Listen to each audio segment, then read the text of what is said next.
Okay Aquarians, let's see आज आपके partner की करंट एनर्जीज क्या है, वो आपके लिए क्या फील कर रहे हैं और आने वाले 24 घंटे में क्या कोई एक्शन आपके लिए लेंगे, यस और नो।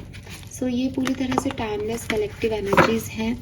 जब भी आप इस रीडिंग को देखेंगे इसमें कोई ना कोई मैसेज आपको आपके पार्टनर का ज़रूर मिल जाएगा। रीडिंग की एनर्जी क्योंकि कलेक्टिव है इसलिए मैसेज 24 घंटे पहले और 24 घंटे बाद के हो सकते हैं।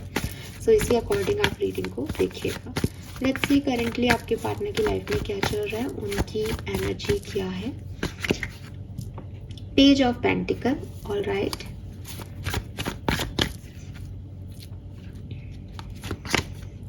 किंग ऑफ वॉन्ड्स,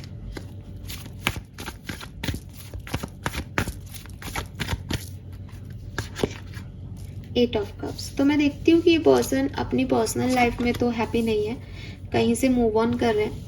ठीक है, हो सकता है आपकी तरफ आ रहे हैं मूव ऑन करके, हो सकता है कि आप ही से मूव ऑन करके किसी और की तरफ जा रहे हो।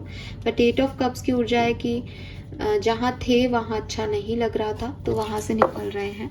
तो अपनी लव लाइफ या रिलेशनशिप में तो कहीं ना कहीं इमोशनली एक ऐसी एनर्जी में है कि ये नहीं चाहिए या ये सही नहीं हो रहा।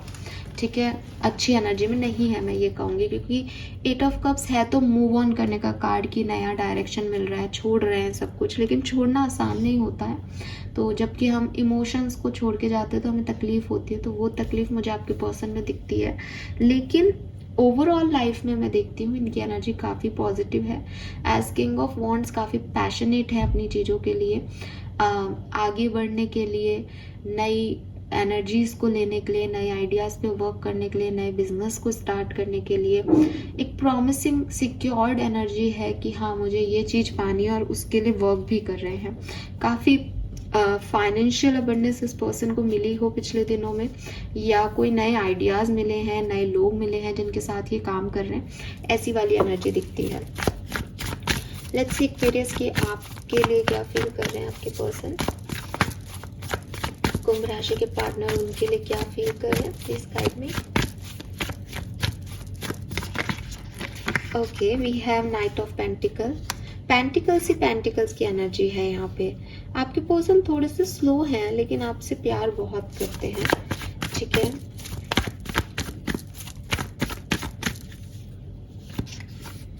द स्ट्रेंथ, एम्परर, ओ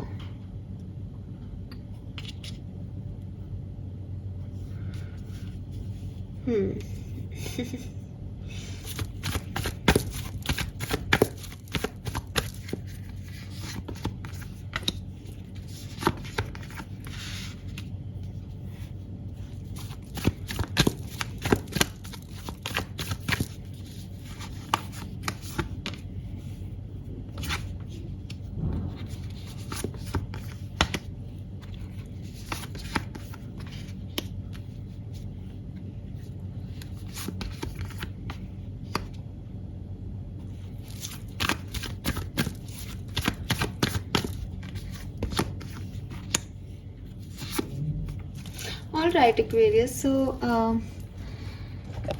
ये है आपके कार्ड। मैंने आज सारे कार्ड निकाले ताकि मैं जल्दी से आपको बता दूं कि आपके पर्सन की फीलिंग क्या है। देखिए, आपके पर्सन आपसे प्यार करते हैं लेकिन आपसे पहले ही अपने आप से प्यार करते हैं। ये कोई ऐसे पर्सन नहीं है जो आपके प्यार में पागल हैं, आपके लिए कुछ भी कर सकते हैं। ये पर्सन जो है वो जानते हैं कि आप इनके डिवाइन पार्टनर हैं। अगर ये एक एम्परर है तो आप एम्प्रेस है, अगर ये किंग ऑफ वॉन्ड्स है तो आप क्वीन ऑफ वॉन्ड्स है, अगर ये किंग ऑफ सोर्ड्स है तो आप क्वीन ऑफ सोर्ड्स है।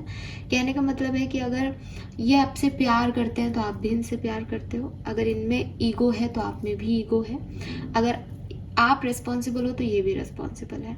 ये पर्सन जानते हैं ये, ठीक है। और इन्हीं सब बातों को जानते हुए ये पर्सन जो है वो आपसे प्यार करते हैं, लेकिन इतना स्ट्रॉन्ग नहीं कि वो आपके लिए कोई भी जो है डिसीजन ले लें या वो आपकी तरफ आने के लिए पागल हो रहे हैं। वो काफ़ी स्लो अप्रोच में है। वो देख रहे हैं आप क्या कर रहे हो, आपको कहीं से स्टॉक कर रहे हो, ये भी हो सकता है। कोई थर्ड पार्टी सिचुएशन भी हो सकती है इस पर्सन की लाइफ में। बट मुझे लगता है कि आज के दिन वो थर्ड पार्टी सिचुएशन इसके साथ नहीं है। मीन्स कि अगर कोई थर्ड पर्सन था भी, आज नहीं है। अब ये उससे बात करना छोड़ चुके हैं, या उससे आज बात नहीं कर रहे हैं, वो कहीं गया हुआ है बाहर, थोड़ी दूरियां आ गई हैं, या आप थर्ड पार्टी हो, ये ऑलरेडी किसी के साथ जो है मैरिड है, यानी ये सबके लिए अलग अलग हो सकता है। लेकिन मैं देख रही हूँ कि थर्ड पार्टी है यहाँ पे, और आपके पर्सन के इंटेंशन सिर्फ इतने हैं कि ये थर्ड पार्टी का जो भी प्रॉब्लम आप लोगों के बीच में है ये फिनिश हो जाए। अगर ये थर्ड पार्टी के इश्यूज पे आप इनसे कुछ भी नहीं कहते हो या कोई प्रॉब्लम नहीं होती आपको, तो आप लोगों की लाइफ में कोई प्रॉब्लम है भी नहीं।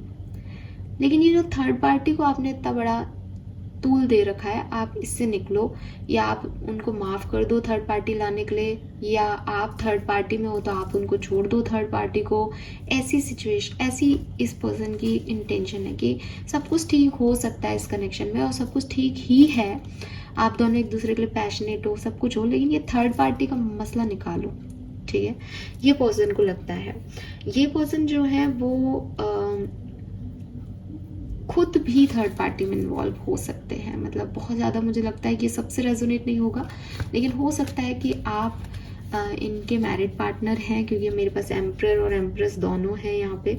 तो ये पर्सन जो है वो किसी और की तरफ अट्रैक्टेड है, या ये थोड़े से ऐसे, ये हमेशा से ऐसी एनर्जी में रहे होंगे कि मैं एक एम्परर हूँ, मुझे तुमको सारी चीज़ें प्रोवाइड करनी है, मैं प्रोवाइडर हूँ, लेकिन दिल मेरा कहीं और लगा हुआ है। ठीक है, तो कुछ इस तरीके के पर्सन हैं आपके। और मुझे ऐसा लगता है with this tower energy third party खत्म हो गई है इस कहानी से, या तो बोला नहीं जा रही वो बात, या मानी नहीं जा रही, कुछ प्रॉब्लम है, क्योंकि टावर से वो क्लैश हो चुकी है। नाउ ये पर्सन ये भी देखते हैं कि आप बहुत अच्छे से रहते हो, आप बहुत सुंदर हो, आप बहुत ग्रो कर रहे हो, और आपके अंदर वो सारी क्वालिटीज़ हैं जो इनको अपने लाइफ पार्टनर में चाहिए। अगर ज़िंदगी में कभी इनको शादी करनी हुई तो ये आप जैसा पार्टनर ही चाहेंगे। और जब ये ऐसा सोचते हैं कि मुझे एक्वेरियस जैसा कोई पर्सन चाहिए लाइफ पार्टनर में, तो ये सोचते हैं फिर मैंने एक्वेरियस को क्यों जाने दिया। फिर इनको सारा पास्ट याद आ जाता है कि कैसे आप थर्ड पार्टी ले आए इनकी लाइफ में, या वो थर्ड पार्टी ले आए, बट ये सब नहीं होना चाहिए था, गलती हो गई, इस थर्ड पार्टी से निकलना है। तो एट द एंड इनको यही लगता है। आपके और इनके कनेक्शन को लेकर के ये ऐसी एनर्जी में नहीं है एक्वेरियस आज के दिन एटलीस्ट, जो बहुत एक्साइटेड हो।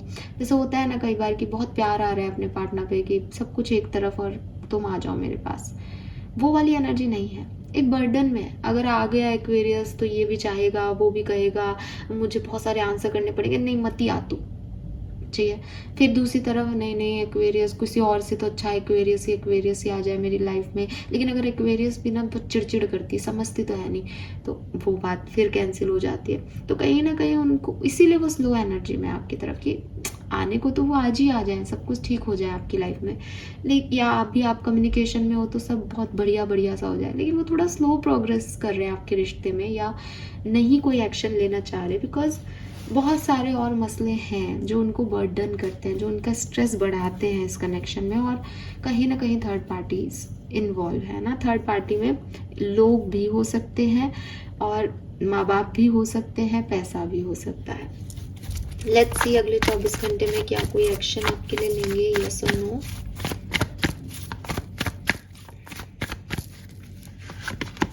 Ten of wands, ace of cups. मुझे लगता है कि अभी ये पर्सन किसी और के साथ इन्वॉल्व है। ठीक है, नहीं आप गलत समझे, थर्ड पार्टी नहीं है अभी इनकी लाइफ में, वो मैंने आपको बता दिया। बट एस ऑफ कप्स मतलब ये थोड़ी नई एनर्जीज को मौका दे रहे हैं। इन्हें लग रहा है कि थर्ड पार्टी को भी नहीं दे रहे, आपको भी नहीं दे रहे, बट इनको लग रहा है कि यार अब इन सब से निकलें, क्योंकि 8 ऑफ कप्स भी आ रहा है। तो कहीं ना कहीं ये आपकी तरफ नहीं आ रहे, बल्कि ये कुछ नया अपनी लाइफ में ढूंढ रहे हैं, या एक्सप्लोर कर रहे हैं, या कोई है इनकी लाइफ में उसके साथ थोड़ा सा। ये पर्सन है भी ऐसे ही ना कि परेशानी आते ही सबसे पहले चूहे की तरह ये भागेंगे। जब जहाज डूबने लगता है तो चूहे सबसे पहले भागते हैं, ऐसे कहते हैं ना। तो ये भी ऐसे ही है कि अरे अरे इतना बर्डन आ रहा है इस रिश्ते में, इतना कुछ करना पड़ेगा, इससे अच्छा हटाओ, नया लेके आओ। इनको स्थिरता नहीं समझ में आती, इनको वो कुछ गिवर नहीं है, ये रिसीवर है। तो रिसीवर है तो हर दूसरे दिन किसी नए पल्लू को पकड़ करके आगे बढ़ जाएं, वो वाले पार्टनर ज़्यादा दिखते हैं। तो अभी आपकी तरफ इनको बर्डन फील हो रहा है डेफिनेटली। तो विथ अगेन 3 ऑफ कप्स है, तो ऐसा नहीं है कि उसके साथ कुछ रिश्ता ही है, बट नई एनर्जीज को एंजॉय करें कि हाँ मैं घूमूं फिरूं एंजॉय करूं, मुझे क्या मतलब कि एक्वेरियस का क्या हाल है, मुझे क्या मतलब उसे, वो तो बर्डन ही बढ़ाएगा मेरी। तो इससे अच्छा है कि मैं अपनी नई एनर्जीज को एंजॉय करूं। तो ये इस तरह के ही हैं, आप जानते होंगे आपके पार्टनर है तो this is all for you. I hope आपसे रेजोनेट हो। Thank you so much, bye bye.